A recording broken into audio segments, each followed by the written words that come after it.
এমন পড়া দিবা যাতে গলা ভাঙ্গে যায়, এতক্ষণ ধরে লিখবা যাতে আঙ্গুল ব্যথা করে, এতক্ষণ চেয়ারে বসে থাকবা যাতে কোমর ব্যথা করে।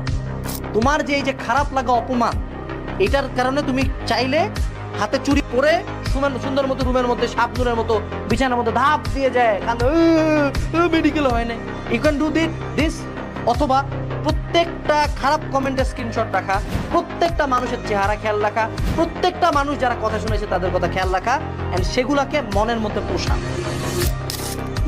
মনের মধ্যে রাগটা পুষো না, লেখো, ডায়েরি লেখো, 72 ঘন্টা ডায়েরি লেখো, স্ক্রিনশট তুলো, স্ক্রিনশট সবচেয়ে নেগেটিভ যে কমেন্টটা হয়েছে না তোমাকে নিয়ে, ওটা স্ক্রিনশট ওয়ালপেপারে দিয়ে মনের মধ্যে একটা চ্যাট উঠছে না, 72 ঘন্টা পরে এই চ্যাটটা যাবে পড়াশোনা এবং বইয়ের উপর। 72 ঘন্টা পরে যেই কোর্সে থাকবা, যেই বইতে থাকবা, সামনে যা থাকবে এমন পড়া দিবা যাতে গলা ভাঙ্গে যায়, এতক্ষণ ধরে লিখবা যাতে আঙ্গুল ব্যথা করে, এতক্ষণ চেয়ারে বসে থাকবা যাতে কোমর ব্যথা করে। Make sure